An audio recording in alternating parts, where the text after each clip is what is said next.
আসসালামু আলাইকুম। প্রিয় দর্শক, 21শে ফেব্রুয়ারি আজ। 21শে ফেব্রুয়ারিতে আমাদের দেশে, সারা দেশেই ভাষা শহীদদের স্মরণে শহীদ মিনারে সকালে পুষ্পস্তবক অর্পণ করা হয় এবং 21-এর যে সে বিখ্যাত গান, যে আমার ভাইয়ের রক্তে রাঙানো, সেটা গাওয়া হয়। এটা একটা শ্রদ্ধা। আমাদের এই দেশের স্বাধিকারের যে আন্দোলন, সে আন্দোলনের শুরু কিন্তু হয়েছিল 52 সেই ভাষা আন্দোলনের মাধ্যমে। পৃথিবীতে খুব কম জাতি আছে যেখানে নাকি তারা মাতৃভাষায় কথা বলার অধিকার লাভের জন্য জীবন দিয়েছে। আমরা সেই খুব কম জাতির মধ্যে একটা। আমাদের এরকম একটা গৌরবোজ্জ্বল ইতিহাস, সেটাকে আমরা স্মরণ করি কেন? আমরা স্মরণ করি যে আমাদের জাতীয়তা বোধের উন্মেষ যে ঘটনার মাধ্যমে হয়েছিল, সেই ঘটনাটাকে আমাদের চেতনায় যুক্ত করার জন্য।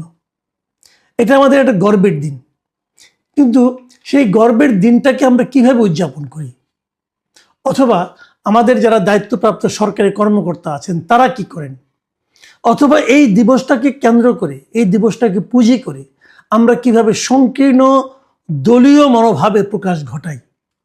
আমরা বিভিন্ন সময় ঘটে এসেছি।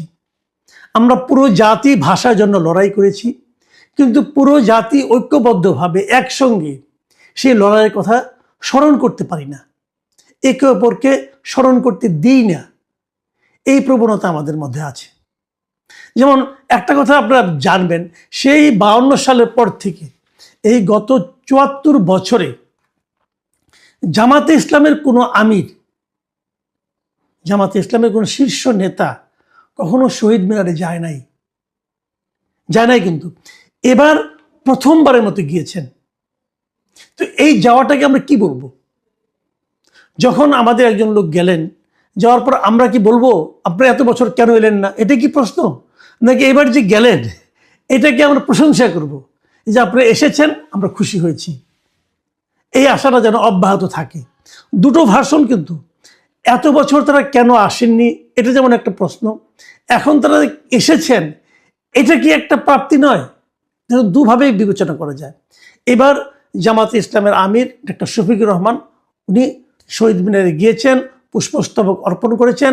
ওনার সঙ্গে ওনার দলে যারা সংসদ সদস্য ছিল তারা ছিলেন, ওনাদের জোটের যারা ছিলেন এনসিপির সংসদ সদস্য তারাও ছিলেন, সবাই মিলে ফুল দিয়েছেন।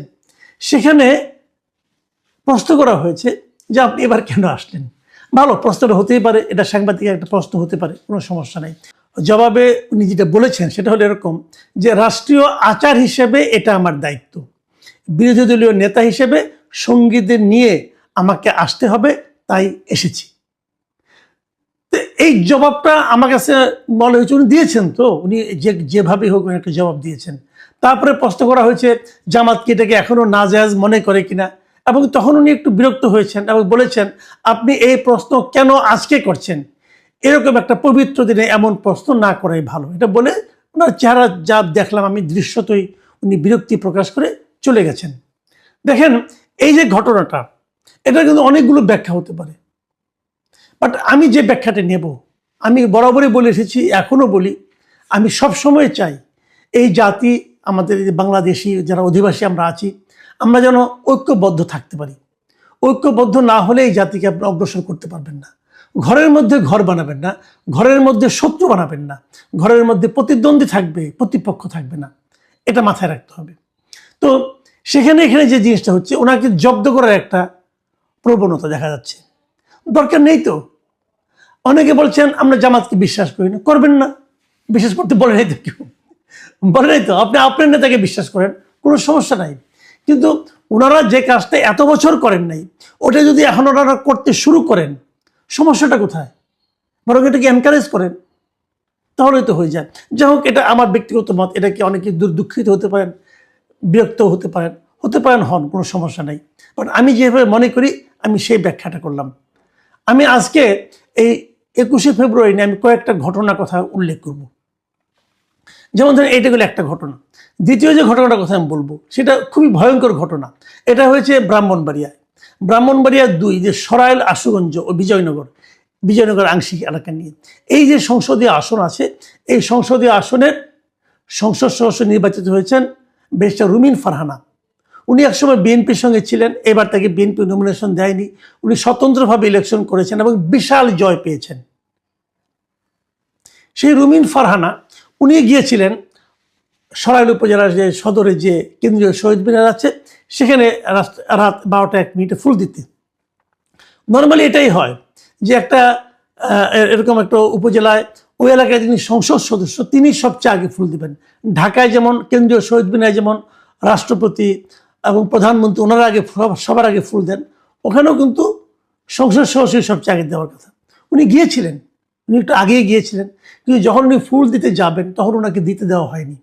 ওখানে হট্টগোল পাকানো হয়েছে। কারা করেছেন? বিএনপিরই কতিপয় লোক, বিএনপির একজন নেতা, তার নেতৃত্বে বেশ কিছু লোক, তারা এখানে ওনাকে দিতে দেয়নি। কিছুটা শরীরে ধাক্কাধাক্কি করেছে, গায়ে হাত দিয়েছে বলে শুনেছি, আমি জানি না। কিন্তু এই যে এভাবে দিতে দেওয়া হলো না কেন?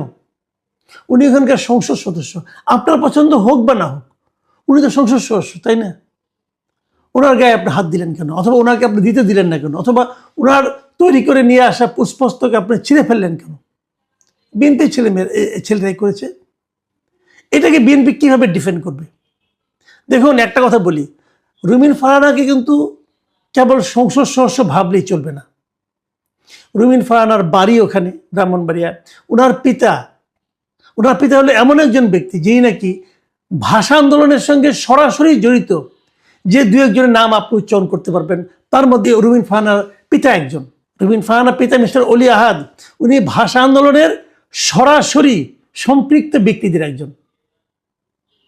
মানে তখনও আমাদের পরবর্তী সময় যারা বড় বড় নেতা হয়েছেন এরা অনেকেই তখন কিন্তু এই আন্দোলনে সেরকম ভূমিকা রাখতে পারেননি, যেমনটি অলি আহাদ রেখেছিলেন। সেই অলি আহাদের কন্যা, একমাত্র সন্তান, তাকে আপনি অপমান করলেন। মানে আপনারা কি ভাই, আপনারা কি মানে বিএনপি না করলে কি কেউ মানে ভাষা আন্দোলনের ওখানে শ্রদ্ধা জানাতে পারবে না? বিএনপি না করলে কি অলি আহাদের যে আপনার যে মানে অবদান সেটা মিথ্যা হয়ে যাবে? বিএনপি না করলে কি এমপি সাহেব ওখানে গুরুত্ব পাবে না? আমি বিএনপির কেন্দ্রীয় নেতৃত্বকে বলবো, এই ঘটনার সঙ্গে যারা দায়ী তাদের বিরুদ্ধে আপনারা যদি দৃষ্টান্তমূলক শাস্তি দিতে না পারেন তাদের বিরুদ্ধে, তাহলে কিন্তু আপনার অন্যান্য উপজেলায়, অন্যান্য প্রান্তিক এলাকায় কিন্তু আপনাদের লোকজন এগুলো শুরু করবে এবং এটা অন্যায় হবে এবং এই অন্যায়ের সঙ্গে পুরো বিএনপির নাম জড়িয়ে যাবে। আমি অপেক্ষা করতে চাই বিএনপি তার ব্রাহ্মণবাড়িয়ার এই উচ্ছৃঙ্খল নেতাকর্মীদের বিরুদ্ধে কি ব্যবস্থা নেয়। আমি তৃতীয় আরেকটা ঘটনা বলি, একটা প্রত্যন্ত অঞ্চলের কাহিনী বলি। লালমনিরহাট, এখান থেকে কিছু লোক আজকে সকালেও আমাকে ফোন দিয়েছিলেন এবং তারা যেটা বলেছেন যে লালমনিরহাটে যে মানে আপনার মানে 21শে ফেব্রুয়ারি উদযাপনের যে কর্মসূচি ছিল সেটা অদ্ভুত কর্মসূচি ছিল। সকালে ওখানে ফুল দিতে যে ওখানে মানে প্রশাসনের যে গা ছাড়া ভাব, এটা বিভিন্নভাবে প্রকাশিত হয়েছিল। ওখানে একটা মাইক ছিল, কিন্তু মাইকের পেছনে কেউ ছিল না, মানে মাইক দিয়ে কোনো শব্দ বের হয়নি। ওখানে কোনো শহীদের মানে ভাষা আন্দোলনের যে গান, সে গান একবারের জন্য বাজেনি, অন্ততপক্ষে সকাল পর্যন্ত বাজেনি। 21শে ফেব্রুয়ারি উপলক্ষে ওখানে শিশু কিশোরদের মধ্যে এক ধরনের সাংস্কৃতিক প্রতিযোগিতা ছিল, সেখানে গজলের প্রতিযোগিতা ছিল। দেশাত্মবোধক গান অথবা ভাষা আন্দোলনের গান এগুলি না, গজলের প্রতিযোগিতা ছিল। মানে প্রশাসন কিভাবে মানে মানে এক ধরনের জঙ্গি আচরণ করেছিল এবং কিভাবে মানে আমাদের যে সংস্কৃতি সেই সংস্কৃতিকে উপেক্ষা করেছে সেটা কিন্তু লালমনিরহাটের এই দৃশ্য দেখলে বোঝা যাবে। মানে বিজাতীয়করণের যে কি প্রবণতা সেখানে ছিল। বিজাতীয়করণের আরেকটা প্রবণতার কথা বলে আজকে আলোচনা শেষ করব। এই বিজাতীয়করণের প্রবণতাটা কোথেকে আসছে বলি আপনাকে।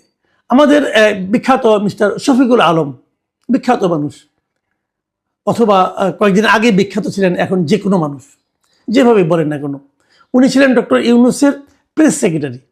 উনি ওনার ভেরিফাইড ফেসবুক পেজে আজ একটা পোস্ট দিয়েছেন। সেই পোস্টটা আবার আমাদের এটা বাংলা ভাষা নিয়ে ওনার পোস্ট, কিন্তু বাংলা ভাষার এই পোস্ট উনি আবার ইংরেজিতে লিখেছেন। বাঙালির ছেলে ইংরেজি ভালো বলেন, বাংলা বলতে বাংলা লিখতে একটু লজ্জা পান বোধ হয়, যে কারণে 21শে ফেব্রুয়ারিতে উনি ইংরেজিতে একটা পোস্ট দিয়েছেন। সেই পোস্টটা কি, সেই পোস্টটা আবার বাংলা ভাষা নিয়ে। আচ্ছা, উনি লিখেছেন ইনসাফ is a beautiful Bangla word, মানে ইনসাফ একটা চমৎকার বাংলা শব্দ। ইনসাফ কোথায় পাইছে আল্লাহ জানে, ইনসাফ কি হয়ে বাংলা শব্দ হয় এটা উনি ছাড়া কেউ জানে না। সো ইজ ইনকিলাব, ইনকিলাবেরও কি বাংলা শব্দ। সো আর ফয়সালা, আজাদি, জিন্দাবাদ অ্যান্ড আওয়ামী অ্যান্ড লীগ, মানে এই যে ফয়সালা, আজাদি, জিন্দাবাদ, আওয়ামী এবং লীগ, এই সবগুলি বাংলা শব্দ। So is C dot dot লিংপং, মানে চ লিংপং, মানে চ দিয়া ডট ডট, মানে বুঝতে পারছেন, বাকিটুকু আপনি মিলিয়ে নেন। এই এই চু লিংপং এটাও নাকি একটা চমৎকার বাংলা শব্দ। এর উদ্ভাবককে মিস্টার শফিকুল আলম। আমার কেন যেন মনে হয় এই ভদ্রলোকের মানে ক্ষমতা হারানোর পর এই ভদ্রলোকের মস্তিষ্কের দু একটা তার মনে হয় ছিঁড়ে গেছে, এটা আমার ধারণা। সরি, আমি একটু মানে হয়তো খারাপ শব্দ ব্যবহার করলাম, কিন্তু আমার হয় উনি ওনার মধ্যে এক ধরনের অপ্রকৃতিস্থ ব্যাপার স্যাপার আমি দেখতে পাচ্ছি। মানে উনি এই যেন এলোমেলো হয়ে যাচ্ছেন। ভাই, আপনি যে শব্দগুলি বললেন, অনেক বিদেশি শব্দই আমাদের এখানে বাংলা ভাষায় কিন্তু আত্মীকরণ হয়েছে, বাংলা ভাষায় প্রচলিত হয়ে গেছে। কিন্তু যতই হোক না কেন, আমরা যতই প্রচলিত হোক না কেন, এগুলো শব্দগুলো বাংলা শব্দ নয়। আমাদের বাংলা ভাষায় অনেক বিদেশি শব্দ আছে, কথাটা খেয়াল করুন, বাংলা ভাষায় বিদেশি শব্দ আছে, কিন্তু তার মানে ওই বিদেশি শব্দগুলো বাংলা শব্দ পরিণত হয়নি। এই জিনিসটা বুঝতে হলে কিঞ্চিত লেখাপড়া করতে হবে। তো আমাদের শফিকুল সাহেব সেটু করবেন কিনা, করেছেন কিনা, করার ধৈর্য আছে কিনা আমি জানি না, তবে আমরা একটু পড়াশোনা করেন ভাই।